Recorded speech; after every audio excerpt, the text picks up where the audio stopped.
What's going on, guys? Well, I want to do a quick knife demo slash test for you, some abuse test. I'm doing some spine whacking with the Schrade SCH 503s. Now, I briefly showed these before and talked about how they have this new locking mechanism here. I recently watched a video from Drop Forge Survival, and he showed this test and they failed.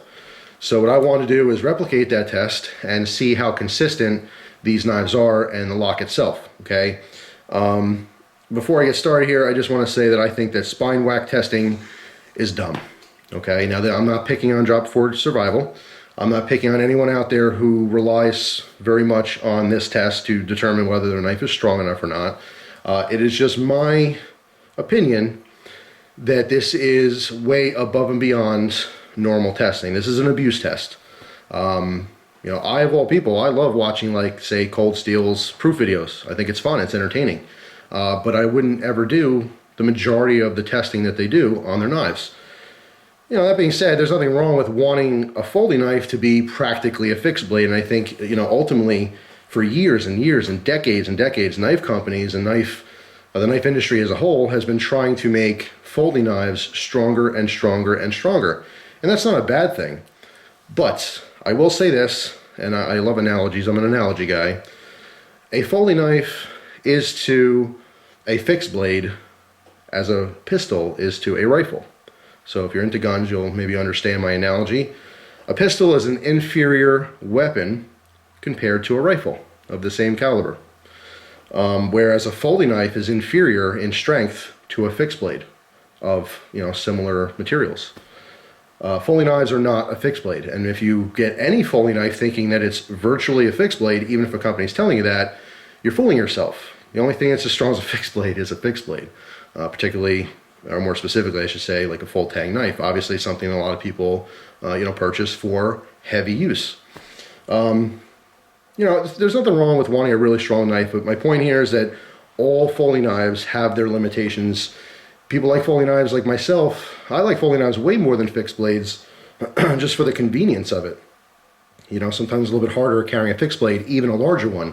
My solution to that problem, of course, is neck knives. That's why I'm such a fan of neck knives, because that is a fixed blade in a small package.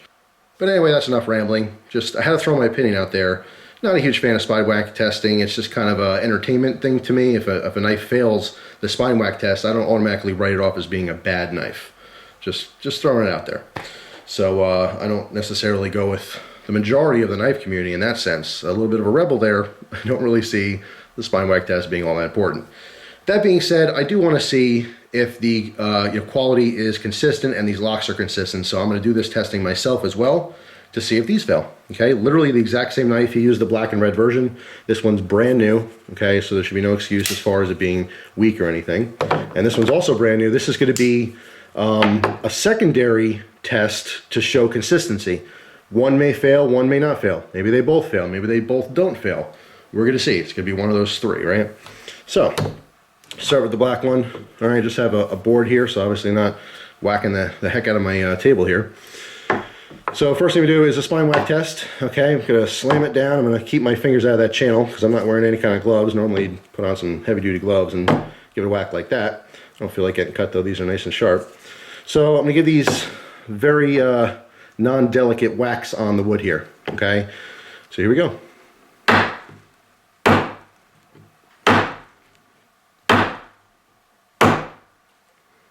And there you go, it failed.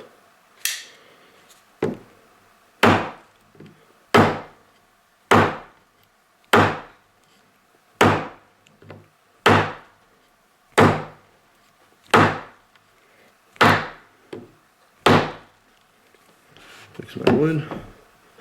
Fix my wood. There you go.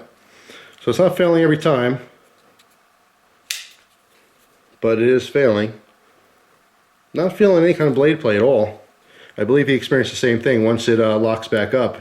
I mean, it's really locked up. There's no blade play at all. As far as the knife functioning, functions the same. Opens and closes the same. Again, once open, it's not going to fail at all. All right, this is not hard to move or anything. Okay, you can see what this is doing. There's an internal piece here that's pushing up the lock back. Essentially, this is a different way to manipulate a lock back. Okay, so we have a lock bar that pivots off of this screw, and this mechanism is what, you know, obviously releases that blade. Now, I think what's happening here, because there's no blade play, and this is the first time I'm trying this on camera for you, and you can see I'm not treating this delicately at all. If I zoom in, you can see the markings on the wood here. Alright, so I'm giving it some pretty hefty whacks here. I'm not trying to take this lightly. But I think what's happening is that the vibration of that getting whacked is just enough to lift this bar up to release that blade. Now, if I push this over, the blade releases before it gets all the way over to the side. Okay, there's still travel there. Alright, so it's about, I don't know, 75% over, and that will release. So what I'm thinking is that if you give this a hard enough whack, it's jolting this piece just enough that it's throwing the lock off and allowing that blade to close. Now, if I were to have this knife in my hand, and I'm cutting stuff, you know, and using it, and Bob calls me and says, "Hey Jeff, what's going on?" And for some reason I swing around real fast with the knife in my hand and I hit the wall, you know, is it going to close on my hand? That's a realistic situation where you're going to have pressure exerted downwards on this spine. I mean, even if you're stabbing into something, you're not exerting pressure directly on that spine. That's why the spine whack test to me is extremely extreme. It's just that, it's extreme. It's a very unrealistic situation that you're going to be using your Foley knife, okay? You could stab with confidence. You know, it's not going to close on you. You know, I'm not going to do crazy, you know, slamming down, but obviously, you know, I'm digging that tip in about 1/8 of an inch. And it's just, that's not going to close on you. It's just those direct hits.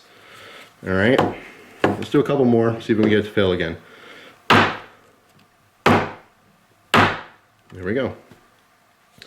Now I'm being careful when I'm holding this not to touch that lock. So let me hold it way down here just to ensure that I'm not hitting that locking mechanism with my thumb. Yeah, see? But here's the kicker. Once it's locked back up, it's like it never happened. I don't feel like this is damaging the lock. I feel like it's giving it enough vibration. Perhaps this lock design is just so that the vibration from a hard hit on the spine is allowing that to throw the lock off enough for the blade to actually close, but I don't think it's damaging the knife. All right, let's try this with the other model here. Okay, so starting off again, these are brand new. No blade play in any direction, nice and solid. All right, let's give this a try. Get my finger away from that lock.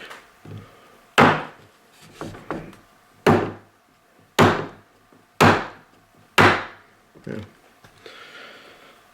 So after seeing his testing and then trying this myself, I'm pretty conclusive that it's just a design thing that's happening. I want to say design error, but I'm hesitant in saying that because I don't see it as a big deal. Boy, I never seen two kids do so much damn quacking. But you know what? We're all allowed to have our opinion, and just because I don't feel like it's a big deal doesn't mean you shouldn't feel like it's a big deal. Oh God, Jeff says no big deal, so yeah, it's no big deal. You know, I'm no king, I'm no, you know, knife master. I'm just a guy, it's just my opinion. How I use my knives, I feel like I use my Foley knives properly, so I'm not all concerned about this flaw.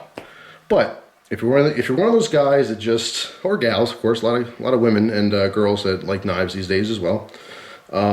If you're one of those people that just are really dead set on having that lock be able to do this particular test, might not be the one for you. You know, maybe this is something that Schrade as a company can look into and you know, can alter, can fix. You know, if that's going to be that important to the knife community that people are going to start complaining about this issue, then that might be something that they're going to pursue. We'll see. Maybe it'll be a 503.2, you know. But that remains to be seen. So yeah, I mean, it's pretty conclusive here. Tried it with 2 different samples, brand new knives. The shock of that particular test is allowing that blade to close, but I personally don't feel like it's causing any damage to it. All right, so there you go, just my little take on it. Big thank you to Dropforge Survival for doing testing like that, as well as everyone else who does testing.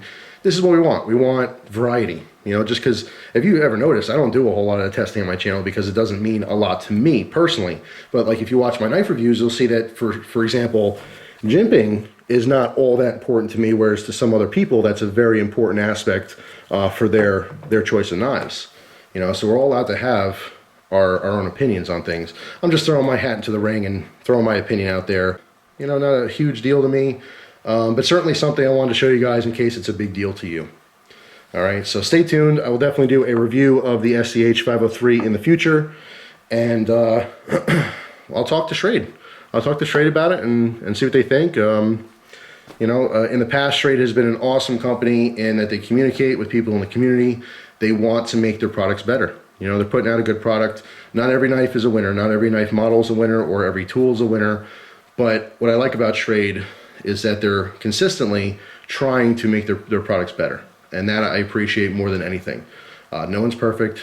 You know, no tool is perfect. But if you have a company that's producing a product and they really do consider, you know, user feedback, people who are testing knives like myself and Dropforge Survival and many other people on YouTube and many other people on the internet in general, you know, on forums and, you know, all different social media, they want that feedback. They want to make a better and better product. That's the whole point. This is to make a better and better product. So anyway, just a quick video for you guys. Well, maybe not that quick, but I certainly want to test this out myself. So there's the verdicts. If you have a SCH 503, don't slam it backwards against a piece of wood. Good bit of advice. Thanks for watching. Hope you guys have an awesome day, and I will see you soon. Take care.